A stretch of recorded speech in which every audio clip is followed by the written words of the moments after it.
Demonetisation అనేది జరిగింది. అది ఒక్క మన తెలంగాణ పరిమితం కాదు, entire country. That's government of India policy. ఆ పాలసీ వల్ల తప్పకుండా మనీ సర్క్యులేషన్ తగ్గినప్పుడు ఎంతో కొంత ఆదాయం మనకు తగ్గుతుంది. మన అదృష్టంకు మనం అంత ఘోరంగా లేవని నేను మొన్న కూడా చెప్పిన హౌస్లో.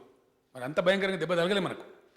రిజిస్ట్రేషన్స్ విషయానికి వస్తే అధ్యక్ష, 15 నుంచి 17 కోట్లు, 15 to 17 crores పర్ డే మనకు వచ్చింది.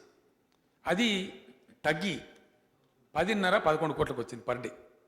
నిన్న మొన్న చూస్తే అది 6 నుంచి 7 కోట్లు ఉంది అధ్యక్ష. కొంచెం తగ్గుతూ ఉంది.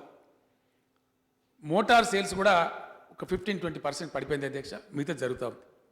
మిగతా వ్యాట్ లాస్ట్ ఇయర్ మాదిరిగా వస్తూ ఉంది. మన గ్రోత్ కట్టేలు అవుతూ ఉంది. అంటే డెఫినెట్గా చాలా ఘోరంగా కాకపోయినా కొంతమేర, మనం ఎక్కువ తెలంగాణ అర్బన్ స్టేట్ కాబట్టి కొంతమేర ప్రభావం మన మీద కూడా ఉంటుంది. ఎంత పెద్ద నిపుణుని అడిగినా కూడా దాని అంచనా వాళ్ళు చెప్పలేకపోతారు అధ్యక్ష. అది ఎందుకంటే రియల్ ఇంపాక్ట్ ఏం జరుగుద్దో దాని ఇంపాక్ట్ తెలవాలి, కానీ nobody is able to assess. అందువల్ల రియల్ ఇంపాక్ట్ ఎప్పుడు తెలుస్తుందని ఆర్థిక శాఖ వాళ్ళం కానీ ఈవెన్ కేంద్ర ప్రభుత్వంలో ఉండేటువంటి ఆర్థిక శాఖ నిపుణులు అడిగినప్పుడు వాళ్ళు చెప్తున్నారు ఏంటంటే, we can only come to know the real assess impact in the month of January. ఇక్కడ రిజిస్ట్రేషన్స్ అంటే పాత ఉండొచ్చు, కంటిన్యూ కావచ్చు, రకరకాలు ఉంటాయి పాత అగ్రిమెంట్లు అవన్నీ. కాబట్టి నిజమైనటువంటి ఇంపాక్ట్ మనకు జనవరిలో, ఈ డిసెంబర్లో జరిగే ట్రాన్సాక్షన్స్ తెలుస్తాం మనకు. కానీ ఈ మధ్య కేంద్ర ప్రభుత్వం వాళ్ళు తీసుకున్న నిర్ణయం వల్ల అధ్యక్ష, మన రాష్ట్రంలో ఇప్పటికే 24,500 కోట్ల నగదు రకం చలామణిలోకి వచ్చింది. బ్యాంకులు రిలీజ్ చేసినాయి. ఈ నెల కూడా మనకు ఒక 11,000 కోట్ల రూపాయలు రిలీజ్ చేస్తామని చెప్పి నేను మొన్న మాట్లాడినప్పుడు ఆర్బీఐ వాళ్ళు చెప్పినారు అధ్యక్ష. స్మాల్ డినామినేషన్ నోట్ కూడా అడిగినాం, సర్క్యులేషన్ కావాలని చెప్పి. అట్లనే అధ్యక్ష, మన దగ్గర అదృష్టంకు ఈ యొక్క దిది ఎలక్ట్రానిక్ యూసేజ్ బాగా పెరుగుతూ ఉంది. నేను లాస్ట్ టైం కూడా చెప్పిన హౌస్కు, మళ్ళీ ఇప్పుడు కూడా చెప్తా ఉన్నా, మనం నంబర్ 1 కంట్రీలో ఉన్నాం ఎలక్ట్రానిక్ మారకాలు చేయటంలో. ఇవన్నీ కారణాల వల్ల ఇంకొక విషయం కూడా సభ దృష్టికి నేను తేవాలి అధ్యక్ష. ఇంతకుముందు సర్క్యులేషన్ అంతా హెవీగా ఉన్నా దానిలో చాలా వరకు జీరో జరిగేది, మనకు ట్యాక్స్ వచ్చేది కాదు. కానీ ఈరోజు ఎలక్ట్రానిక్ మారకం కానీ చెక్ మారకం కానీ ఇంకో రకంగా జరగడం వల్ల 90%, 95% మనకు ట్యాక్స్ వస్తుంది అధ్యక్ష.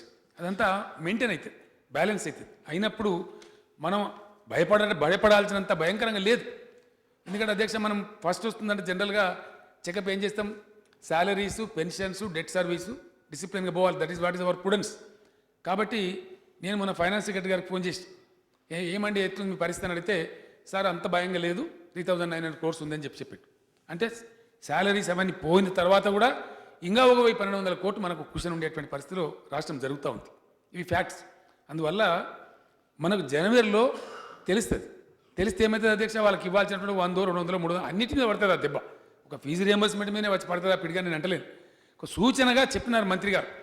ఆ నోట్ల రద్దు అనే మాట కూడా ఒకటి ఉంది కాబట్టి దాని ఇంపాక్ట్ మన మీద ఉంటే దీని మీద కూడా మనకు కొద్దిగా ఇంపాక్ట్ కొద్ది గొప్ప ఉండేటువంటి ఆస్కారం ఉంటుందనే సూచన కోసం గౌరవ సభ్యుల సమాచారార్థం చెప్పడం జరిగింది తప్ప దురుద్దేశంతో చెప్పినటువంటి మాట కాదు. ఆ నెపం పెట్టి ఇదేదో ఎగబడదామని చెప్పినటువంటి ఉద్దేశం కాదు. గౌరవ సభ్యులకు తెలియాల్సిన అవసరం దృష్ట్యా దాన్ని చెప్పడం జరిగింది.